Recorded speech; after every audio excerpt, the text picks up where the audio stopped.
Coming up on today's show, Joe and I are in the Big Apple. And speaking of apples, I'm starving. And Joe's been eating like a king. Can we get some lunch after this? Not now, son. You're still training.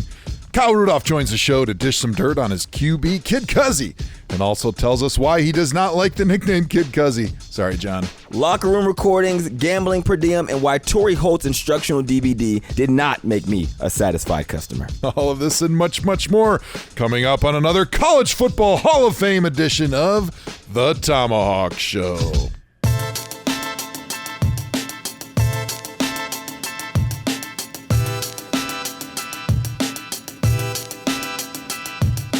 Welcome to the ThomaHawk Show, ladies and gentlemen, episode 100 and something or another. I know that because we celebrated our 100th episode a couple weeks ago. So here we are. And this is a special treat because not very often do me and Joe actually get to sit beside each other and do the show. And that's where we're at. We're in a hotel room right now in New York City, in Manhattan, in Midtown. We are about a foot apart from each other. Joe, how you doing, man?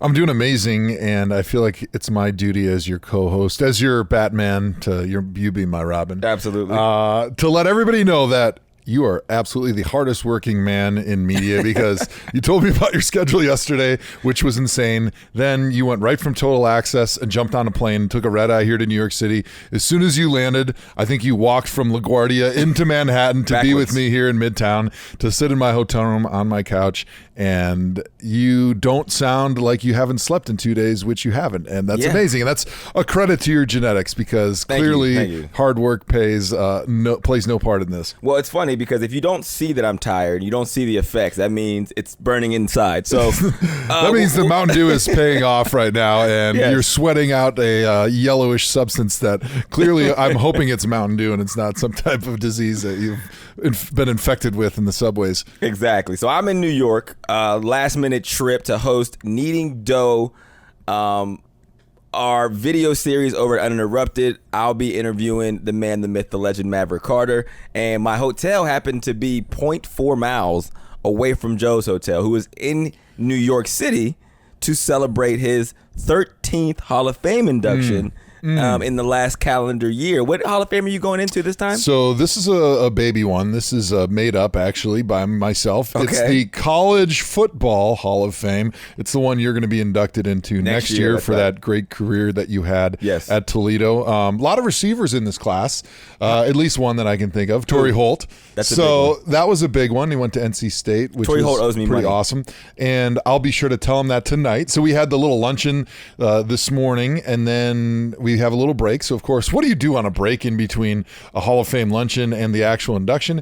You get together with your man Hawk, and you do some podcasting in your hotel room like a couple of creeps. And so we're up here. But the best part of the luncheon so far was Rocket Ismail, Notre Dame fame. Yes, great CFL alum too. Great NFL, great college player. Told us the story of how he got the nickname Rocket, and it was absolutely freaking hilarious. He wanted to go to Toledo instead of Notre Dame. He wanted to be a Toledo Rocket, but they wouldn't offer him. Right. And so he decided to take the money and run and go to Notre Dame. They had a $1 billion check on the table for him when he was being recruited. But no, it was actually really funny because he gave this great story about how his track coach in 7th grade talked like the Penguin from Batman. And he put $1 on the track, and he was trying to tell everybody how you're supposed to come out of the blocks low. And if you're low enough during the drive phase, you'll be able to reach down and grab the $1. And Rocket Ismail was like, man, I was so poor at that time. I needed that $1 so bad. So I was the only one in the class who could come out fast enough and low enough. And I got that $1. And this coach started going off about, man, you got shot out of them blocks like a rocket. And he said from that point on, his nickname was Rocket. And he still to this day, he introduces himself as Rocket Ismail. That's hilarious. And part of it was because his track coach couldn't say Ragib, which I think is his actual given name. So it works out better for everybody. But right. Everybody won. And everybody won with that nickname. And he didn't lose any eligibility by his track coach paying him $1 every time he came out of the block. That's right. So that was a nice way to circumvent the NCAA process. So, and here he is, College Football Hall of Fame. College Football Hall of Fame. A lot of other great names that are in this class.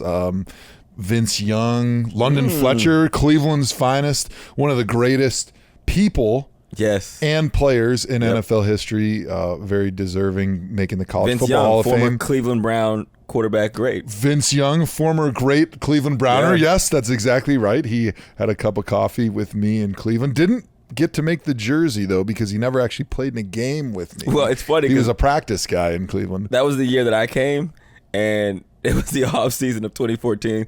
And there was one time, he's back there, he's passing, he takes off running. Yeah. And I'm like, oh, this is Vince Young. Yeah. And he went to like juke somebody and put a foot in the ground, and it looked like his hip popped out of place. And that's when I knew, okay, this isn't the Hall of Fame quarterback. This is not the Vince Young I remember from the Rose Bowl running in on Pete Carroll's defense. This is the Pete Carroll. Bob Wiley would have made a better change of direction. Vince Young Walker.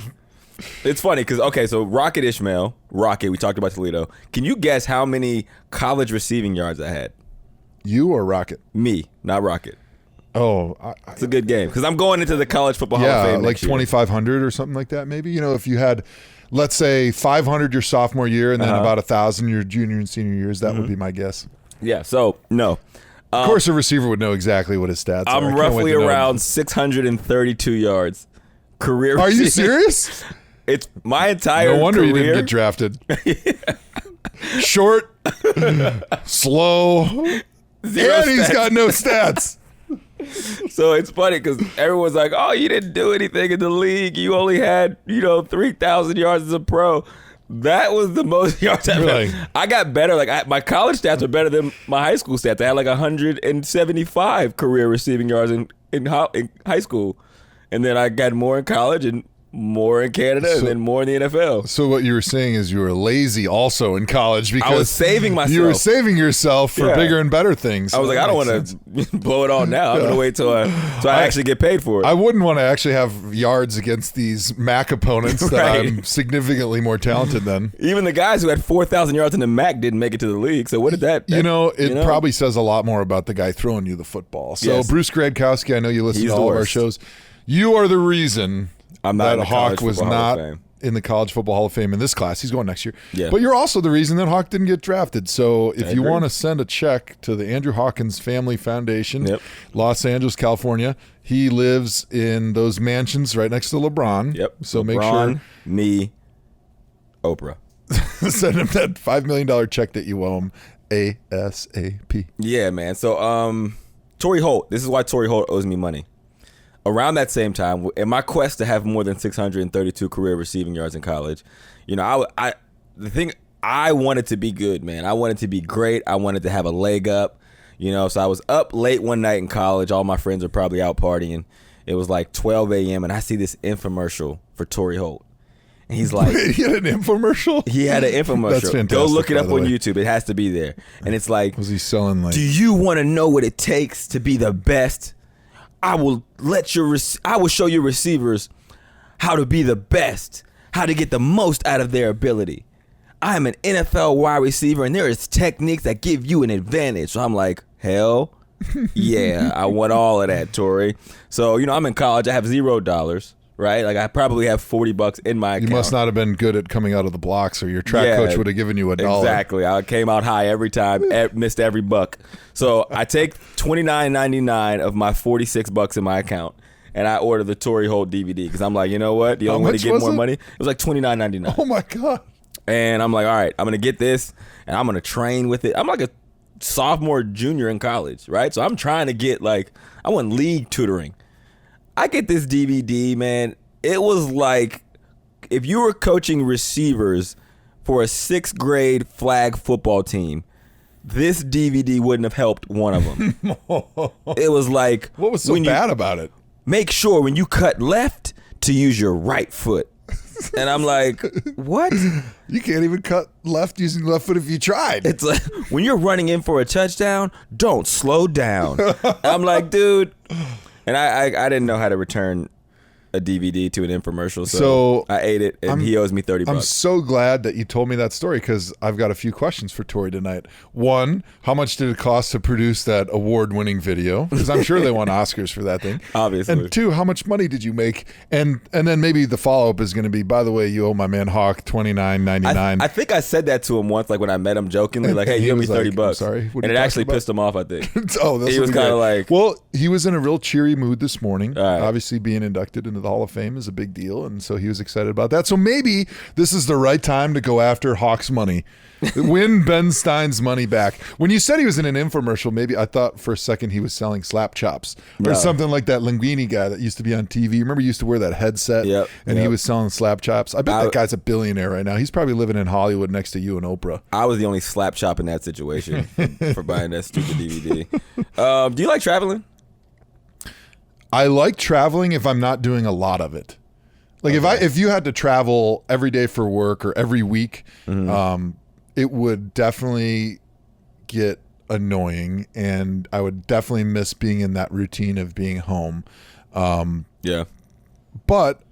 like my Thursday night gig is nice because I travel Wednesday and I'm home on Friday, and it's almost the routine of it is something that I like. Because I playing in the NFL, I always got used to that routine, and I really always enjoyed that routine. And so having that is good. But if you are just randomly all over the place, traveling like different places, different times of the week, I think it would totally wear on me because my mind would just be so boggled. I can't keep stuff like that straight. I'm definitely a guy that can only think about one thing at a time. It's funny, like if I'm driving the car and I start talking to my wife, I like naturally just start slowing down, and she'll be like, "Honey, you're driving 10 miles under the speed limit. Stop talking to me." Because I am the biggest man of all time. I cannot talk and do and think about something else. It's pathetic. Well, here's the thing about traveling with me. Over the last 3 years, I've probably taken, this is not an exaggeration, 50 plus trips where I fly across the country and I'm in the city for less than 24 hours and I fly back across the country. You have insane travel. So now I'm like so used to it that it's normal. So I literally landed in New York this morning and I'll be back in LA by late tonight. It affects me, I'm sure, like at the end of my life at some point. It's probably taking a day off every time I do that. But now I'm so used to doing it, it really doesn't. Well, do you like to travel? So you asked me if I liked it, and I kind of gave you my answer, which was shitty. But do you enjoy that part of your job? I mean, you're so busy doing so many different things. I'm just a little chump, and I have such a small little bite at the media apple right now. I barely travel compared to you. Yeah, no, I do like traveling. I don't like traveling as much as I do. But now that makes no sense. No, I like to travel. You do like traveling, but you don't like traveling as much as you do? Yeah, so if it was like in smaller increments. So you're answering it the same way I did. Yeah. You would like it if it wasn't so much. I'll change it this. I wish I didn't travel as much as I do now. You don't travel a lot now. I did the same thing last Tuesday. Like our audio engineer was also my audio engineer for the same thing I did last Tuesday, and it was the same. In New York City? In New York City. In Manhattan. I was here for 13 hours and went right back to LA. Yeah, you're an idiot. I do it in Atlanta. I've flown to Miami and right back. Like it's just. So I'll tell you what I like about travel is because I'm such a foodie. I'm like the biggest food nerd. I just love to eat. And so the thing that I love the most about traveling and about the Thursday night gig is we're in a different city. And I usually try to find out, what is this city known for? What do they really do a good job of? And go eat at a nice restaurant and sort of enjoy the culinary scene there. And so we were in New York City last night with some friends, and we went to Catch Steakhouse, which is like this new steakhouse somewhere in Manhattan. I have no idea. Yeah. Fancy. I have no idea where it is, but it's fancy, and my financial advisor paid for it. So, of course, I racked up a huge bill eating all the best steaks. But it was like a really awesome dining experience. Now, they didn't have Mountain Dew on the menu, and they had no pizza, so I know you wouldn't have gone. But what do you love about traveling? Making money. Well, that works. Because that's the only reason I'll do it. And that's why I fly back so quickly, because I travel so much. I love to travel because I make money traveling. Well, I travel so much. If I don't go right back, I would never see my kids. So I have to that's the only way I could swing it is where hey, it's essentially like I'm doing a long work day, babe. I'm going to go there. And I'm commuting across the country. It's funny because what time is it right now? Your long work days are 36 hours? Yeah. it's 1:53 right now. I haven't eaten since the meal they gave us before we taped Total Access yesterday, which was at.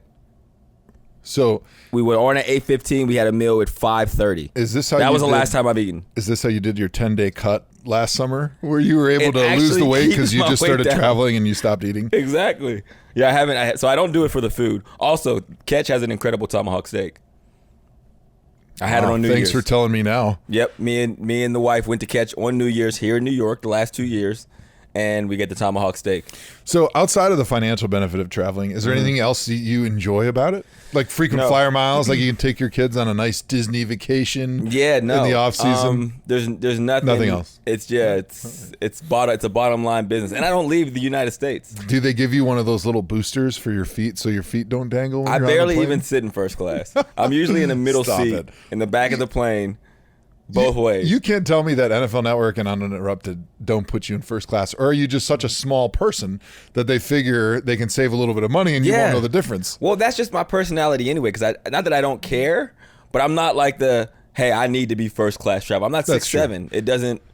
I did get it last night because if I didn't, there was no way I would get any sleep. Which, Yeah, those red eyes are real tough. It's funny because in the NFL, I mean, we travel a lot during the season. But you don't notice it. But you don't notice it. Because it's like 24 hours. And it's only... And you're on a chartered 8 plane. times. Right. And everything is like, the elements are so controlled around you. Yeah, it's like you get a 1 hour nap in a chair. That's basically what it is. Because you show up with your bag, you walk right onto the plane, you throw your little handbag. I know you had the fake Louis Vuittons. I had the Cabela's travel suitcase that I would throw in the overhead compartment. Cabela. Yeah, it's camouflage. Yep.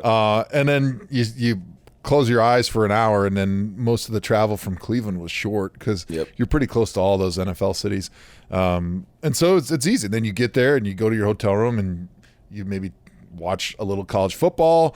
You've got your meetings and your dinner, and then you go to bed and you wake up the next morning, you go to the stadium, play the game, and as soon as the game's over, you're home within an hour after the game plus whatever the travel time is. So if you play in, let's say, Baltimore, it's an hour after the game, you're on the bus going to the airport, and then as soon as you get to the airport, everybody loads up the plane and you're at home in an hour. So within 2.5 hours after the game in Baltimore, I'm home in my bed already.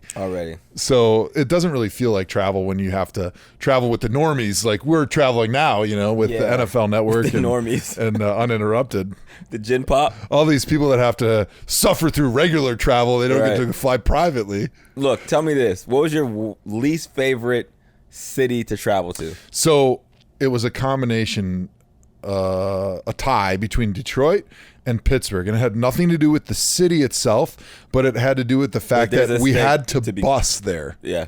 So for whatever reason, logistically, it would take more time if we got on a plane and flew to Pittsburgh, because the Pittsburgh airport is super far away from downtown. Right. You may know this being a Western PA guy, but I've never flown into Pittsburgh's airport. We always just got on the bus and drove like 2.5 hours.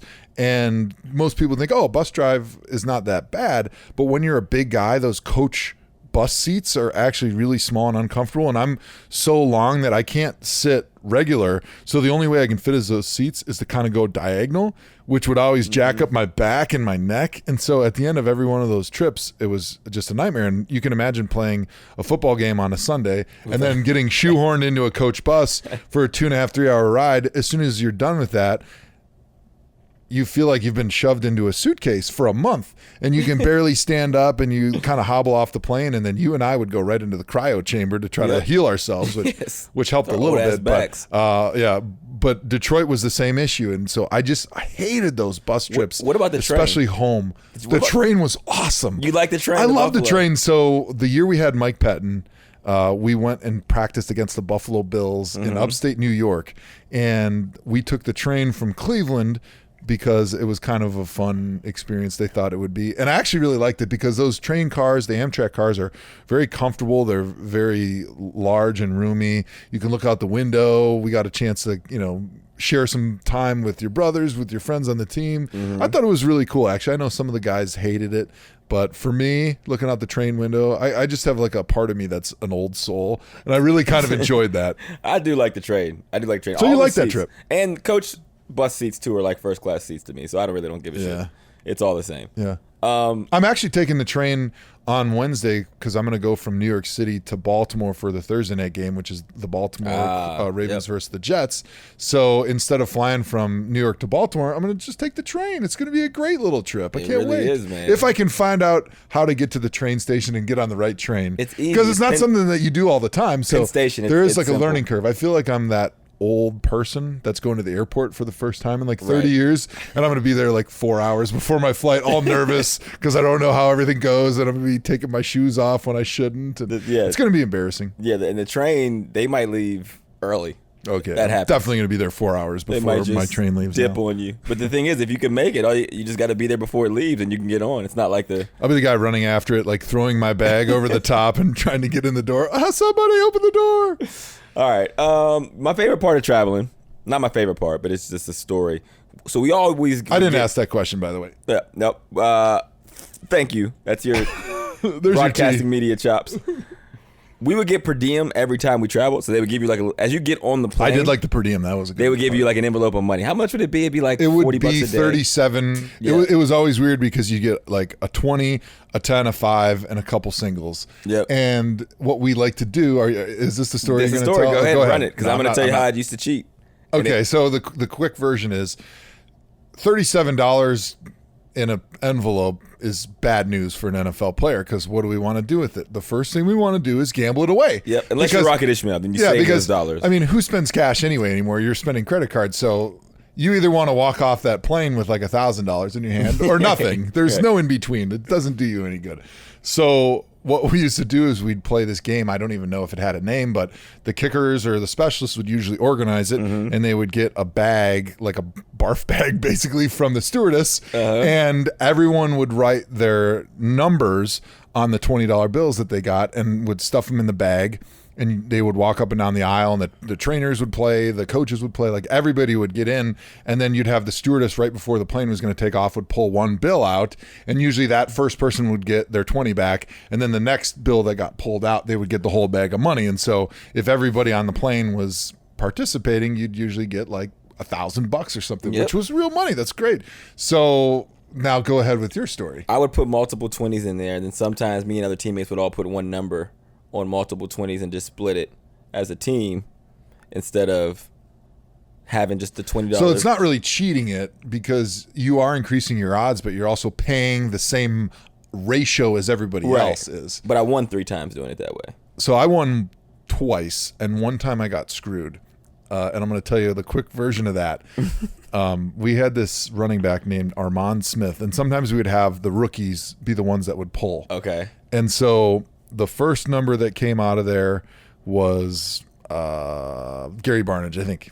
So Gary got his money back. The next one that he pulls out, he looks at it and it's my number. And so he says over the microphone with the stewardess, he goes, Mr. $84 million, because I had just signed that week my second contract, which was reported, which was incorrect, but was reported to be $84 million. Right. And so he says, Mr. 84 million, but because he was speaking into like the microphone that the stewardess was using and the players were all in the back of the plane, all we heard was 84.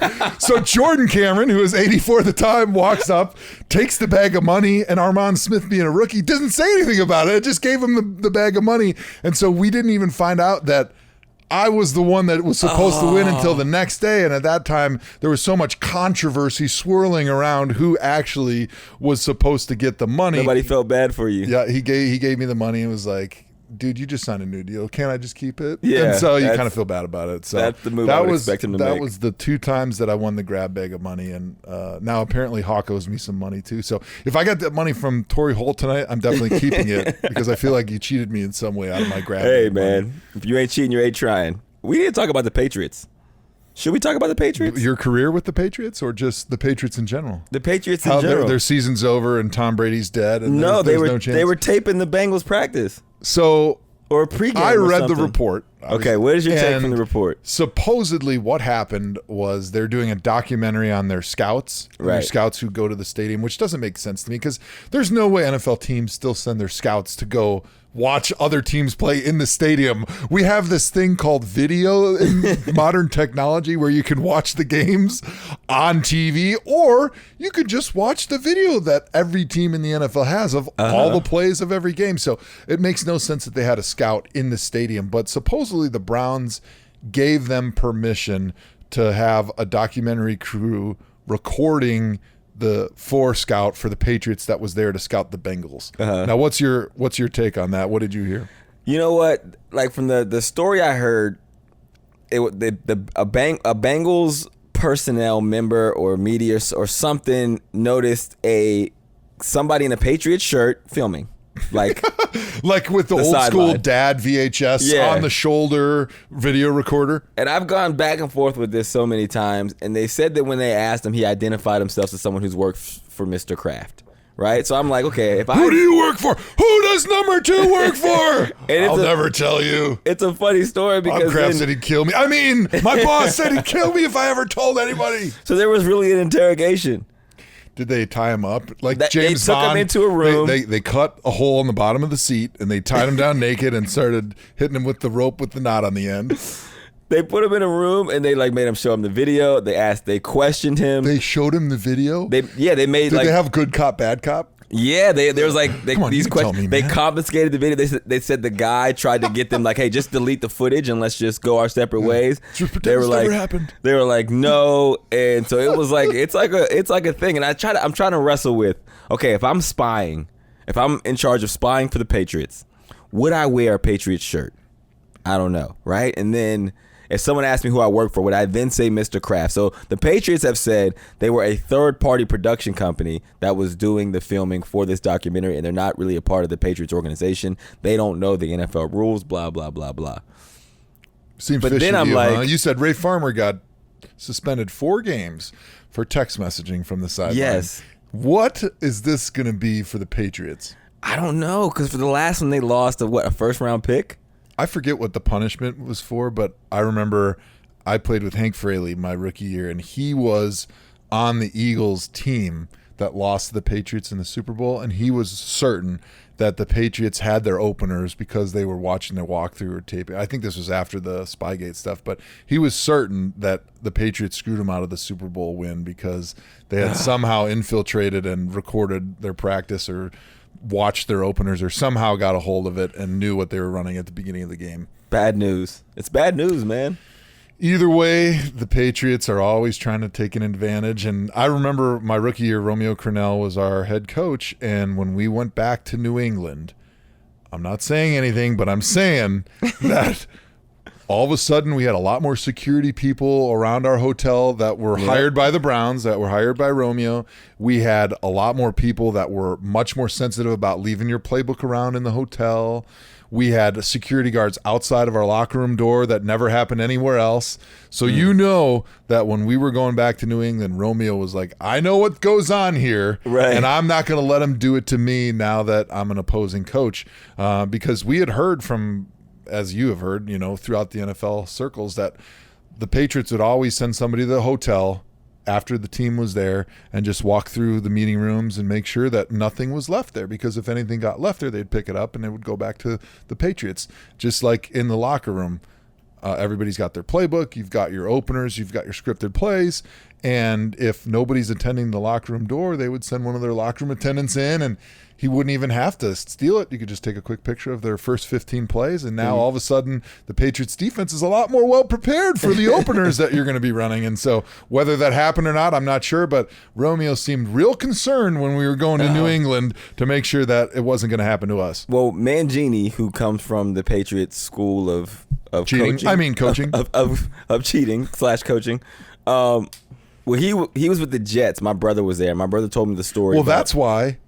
Go ahead. Belichick hated Mangini when he went to the Jets because supposedly Mangini was the one that snitched on him for recording practice and spying. But that may be your story. Sorry for stealing. So no, that's not the story, but it does play into that because my brother had a watch stolen from him in the locker room with the Jets.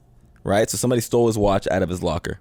And so he goes to the security, like, tell me, hey, somebody stole my watch, man. Like, you know, a couple $1,000s or whatever it was. And he said, like, a couple days later, they bring him up there and basically show him the video of who it was.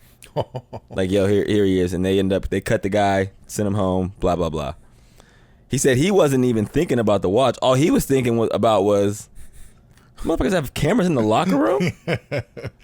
Like, you're not supposed to have cameras in the locker room. So a little ever since he told me that privacy. story, I've always been of the mind that I think every organization has recording devices in the locker room. Because if I had $80 million, which is what's the salary cap? 180 million? Right now, back then it was probably 100. Yeah. Okay. But now it's 180 or so if I have 190. $180 million in a room, which is essentially what an NFL team is, right? Yeah, you're gonna watch it a little bit. Would I record it? Yeah, you'd watch Would it. I want to know what's going on in there? Want to know what's going on? Come on, man. So the quick story: when Mangini took over, it was my third season, and all of a sudden we had this building remodel that went on in the off season, and all of a sudden all the meeting rooms had microphones and cameras. All the hallways had microphones and cameras. The weight room had a microphone and a camera. And I remember all the players were like, oh, they're watching us. They're trying to listen to everything we do, which they were. Yeah, because if you went up into Mangini's office, he had like the full video board, like he was a night mall cop security guard, and so he could watch and listen to every room to see what was going on, what the coaches were coaching. And from his standpoint, he was like, I just want to know and make sure everybody's on the same page, and I want to be able to tap into any room when I'm up in my office and hear what they're talking about, hear what they're teaching. But we had some players that were texting in a meeting, like kind of under the table, they had their phone, and Mangini brought one of them up and was like, hey, why were you on your phone in the meeting? And he's like, I wasn't on my phone. And he showed him the video. He's like, look, I can zoom in and I could read what you were texting during the meeting on your phone. So stop texting or I'm going to find you the next time you do it. I mean, isn't that some Big Brother stuff? it's a shocker that Eric Mangini didn't work out as a head coach. Yeah, right. But I actually love Eric now. I think he does a great job on Fox Sports. Yeah. I've got a good relationship. He's a very nice person, extremely bright football mind, but extremely controlling when he was the head coach, and definitely tried to play the Bill Belichick role when he was in Cleveland. Yeah, that's unfortunate. Today's show is sponsored by The Athletic, a subscription-based sports news site for real fans. Through in-depth coverage from local writers on every team, plus national writers you already know like Jay Glazer, Mike Sando, and Michael Lombardi, The Athletic is setting a new standard for sports news. There are no ads, pop-ups, or clickbait, just great sports writing that tells the story behind the story. You can get exclusive player profiles, deep dives on analytics, team power rankings, and fantasy sports insights you won't find anywhere else. Each subscriber gets a personalized feed of stories, live writer Q&As, podcasts, and more. Just download the Athletic app, pick your favorite teams, and the Athletic will bring you all of the latest storylines on all the players that matter to you. Ready to get started? Get your 40% off a yearly subscription to The Athletic. Go to theathletic.com/tomahawk. That's theathletic.com/tomahawk. You know who didn't try to play the Bill Belichick role because of segues? Kyle Rudolph. Let's give him a call. Wednesdays are for the players. Travis Kelce. This entire time I thought it was ThomaHawk. ThomaHawk. Kareem Jackson. Yeah. Do you believe in ghosts? Do I believe in ghosts? Yeah. Ooh. Here we go. Saquon. 1, 2, 3, 4. I declare thumb war. Do you think, Ma? Let's get it. The ThomaHawk Show. All right, now joining us here at the ThomaHawk Show, we have the best tight end to ever play in the NFL, Kyle Rudolph of the Minnesota Vikings in the building. Kyle, how you doing, man? I'm doing well. A bit of a reach there, but I appreciate it. Always good to talk to you guys. Nonsense, Kyle. All right, listen, the Vikings have been rolling. You guys are in prime position heading into the playoffs. What has been kind of the feeling in the locker room, understanding what you guys have in front of you? Well, it's big in the NFC. You got to keep track with the 49ers, the Seahawks, the Saints. For us in our division, we got the Packers right there, a game up on us right now. So you kind of look at the landscape and how things are going to shake out. It's important for us to go out each and every week and keep pace.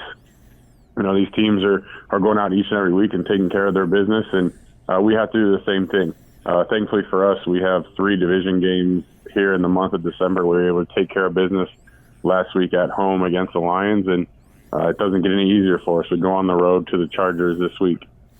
Kirk Cousins, one of the most talked about quarterbacks in the NFL, but we're not going to talk about his play on the field right now. I need to know all about his nickname, Kid Cuzzy. Are you buying or are you selling the nickname Kid Cuzzy for your man Kirk Cousins? I had not heard that. Oh, a tomahawk first. I like it. I'd have to sell it. You can't be called Kid Cuzzy and roll around in an excursion van with advertising on the side of it. That's just those two don't go together. What kind of advertising does he have on the side of his van? It was the I can't think of the name of the company, and I should get a plug for him on here or something. But yeah, you could make millions. There's millions of people out there listening. So if you had to come up with a nickname that was more fitting for your man Kirk Cousins than Kid Cuzzy, what would it be? Put me on the spot here, Joe. Man. I mean, I feel like all of the obvious ones are along the lines of like his dad humor. If you went like Cuzzy Dad or something like that, or maybe like Cuzzy Daddy. Cousin Dad might be the funniest nickname I've ever heard in my life, and that actually does fit Kirk perfectly. Well, let's jump back to his play on the field. He went through a little bit of a tear this year where he was balling out. There were even people talking about he could be in the running for MVP. What have you seen from him that you're like, man, I know this is a guy that can take us to the next level we need as a team? I think the biggest thing, you look at our offense in year 2 with Kirk and things we're trying to do offensively from a schematic standpoint. Obviously, it starts with running the football, and we'd be remiss without mentioning Dalvin Cook in that category. But when we're able to run the football and then we can move Kirk around in the play action game, in the boots and naked, that's when Kirk's most comfortable.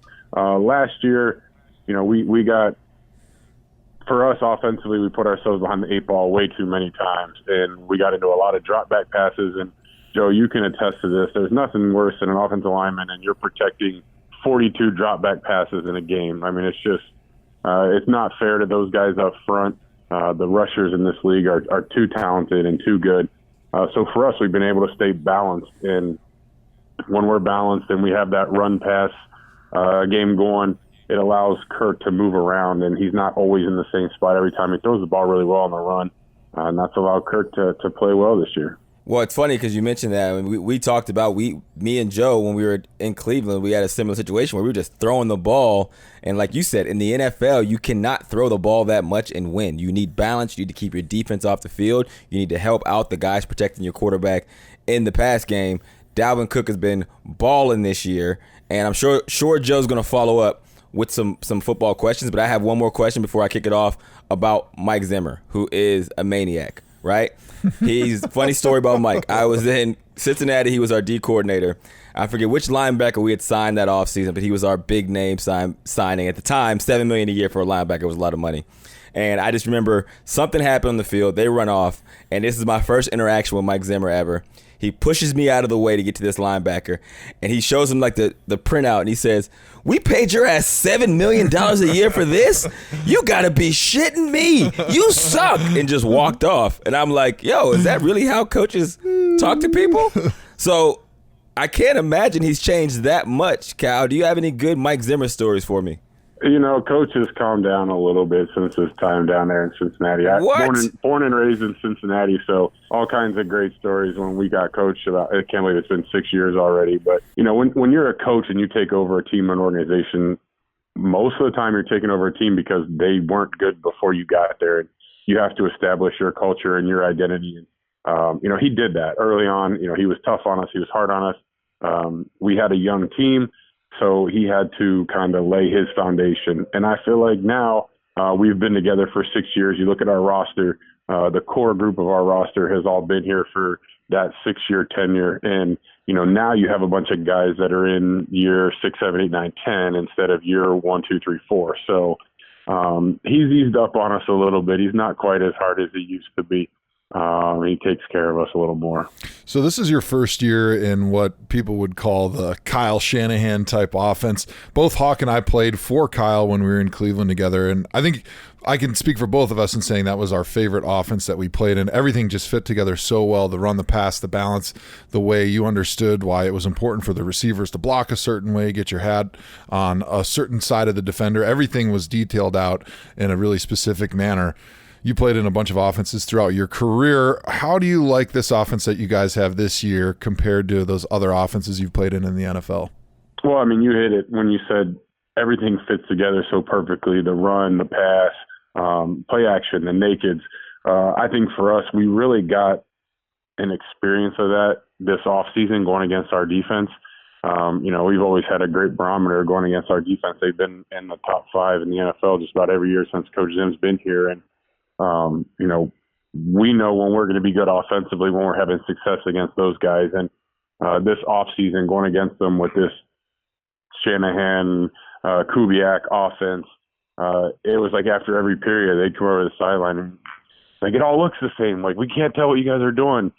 We used to be able to just pin our ears back and rush the passer, and now we don't know whether it's a run or pass. So I think that's the biggest thing about this offense is just that's why it's so important to be able to run the football, because when you can run the football, everything else looks the same and fits in off of that. Yeah, you guys have had one of the better defenses in the NFL for a little while, but it's almost flipped this year where the offense in Minnesota has played at the same level or even better than your defense at times this year.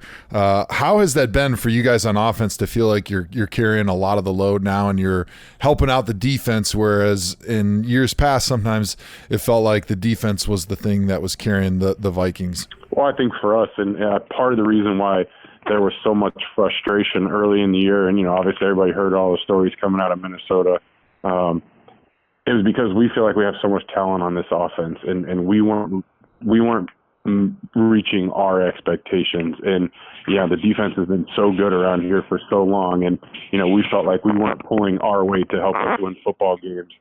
And really from that point on, week 4, after we lost in Chicago, we really started clicking, and we're getting the most out of each one of our guys, whether it's Dalvin, Stephon, young receivers stepping up in Adam Thielen's absence, tight ends making big plays.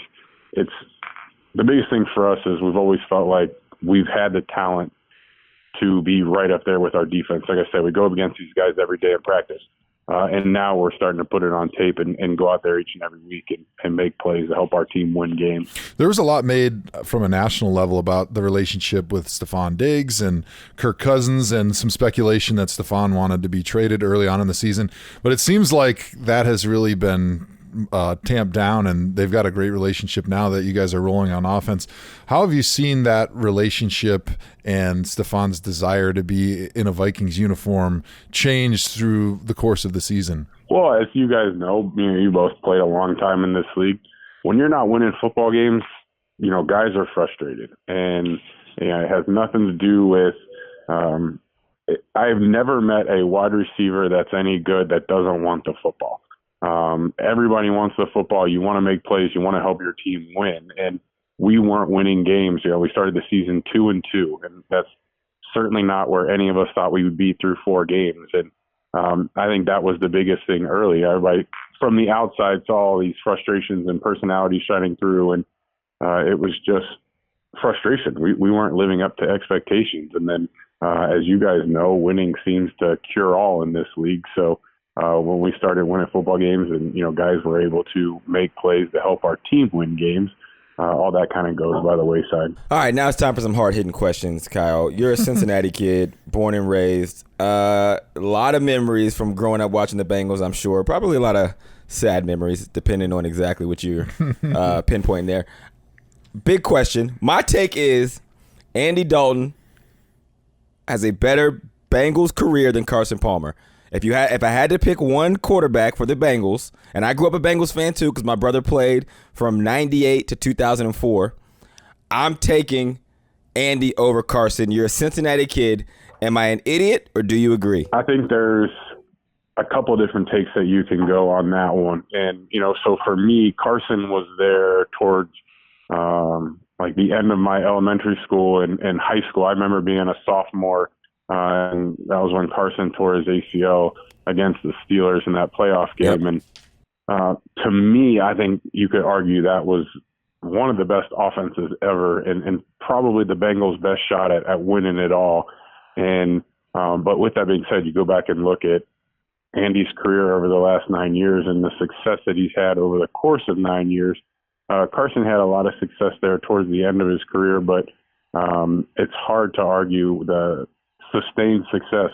Obviously, neither one of them ever won a playoff game in Cincinnati. But like I said, I grew up watching those teams with Chad Johnson, Ocho Cinco, TJ Hudson-Zada, Chris Henry, and they were a lot of fun to watch and had a ton of weapons. So you got to make a decision. Which one you're going? You're going Carson? I'm going Carson. Yeah. Oh, all right. We'll let you get that one, Kyle. We're gonna let you go, man. We appreciate you joining us on the ThomaHawk Show. Your second appearance, man.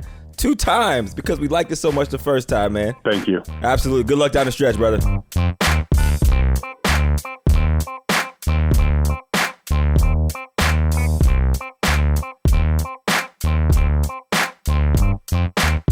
Well, that was our man Kyle Rudolph, the great tight end from the Minnesota Vikings. As you aptly put it, the best tight end in NFL history outside of maybe Travis Kelce. But I think that's 1A and 1B when you're talking about tight ends. Man. It's, pick your poison. Well, I think that pretty much does it for today's show, but I think we got to pick the catchphrase game for this week. Last Thursday night football game of the season for me. So it's going to be my last opportunity of the football season to be able to throw those catchphrases out there. So this is going to be an important one. We've got 4 finalists. I think what we need to do is pick 2 of them. Okay. And then we'll put it on Twitter and we'll let the ThomaHawk decide what is the catchphrase of the week. So if you're ready, I'm going to go ahead and read the 4 finalists. We've got like a skid loader stuck in the mud. Sometimes you got to watch the bread rise. Don't forget the gift receipt. Or like an astronaut eating a ribeye, the stakes have never been higher. And the fans in the room here, which is my wife, Annie, and our audio engineer, just laughed because they apparently really like number 4. Like an astronaut eating a ribeye, the stakes have never I would like been to higher. make a request and change edit? that to like an astronaut eating a tomahawk steak. Like an astronaut eating a tomahawk, the stakes have never been higher. Bingo. I don't know. I mean, do All we right, so even that's need the to vote? finalist. We just need one more out there. Okay. Out of those 3 remaining ones. You like the skid loader? No. Oh, shocker. Like a skid loader stuck in the mud. I thought for sure that was what you were going to ride with. Yeah. What are you going with? I'm going to go with don't forget the gift receipt. Okay, I think don't that'd be funny. It's the holiday season. Whoop-de-whoop, a doodly-dee. Ba-da-da-ba-ba. Okay, I forgot you like to sing holiday Christmas carols. Yeah, I like Christmas on the ThomaHawk carols. Show. So. Well, anyways, that's it for the show. Go ahead and vote on our Twitter page at ThomaHawk Show or Instagram or wherever the hell you get our social media stuff. And let us know which catchphrase is going to be the catchphrase of the week. I think it's pretty obvious what one is going to win, but I'm interested to see how much it wins by. So I think we'll be back next week with our normal Sunday, Tuesday show because both of us will be back to our regularly scheduled homes in Los Angeles and Wisconsin. So until then, I guess, Hawk, why don't you give me your final thoughts since this is a little bit of a topsy-turvy Tuesday episode? Final thoughts. I don't do final thoughts. So, I know. My brain is racked and I have nothing. So That's a great final thoughts are... Give me a Torry Holt final thought. Pay me my damn $29.99 back, Torry Holt. Do you remember the name of the video? I don't. It was probably like... Torry Holt's keys to success. Receiver power. That's a good one. All right, well, I think that does it for today's show. Why don't you take us out? Joe Hawk yourself, kids.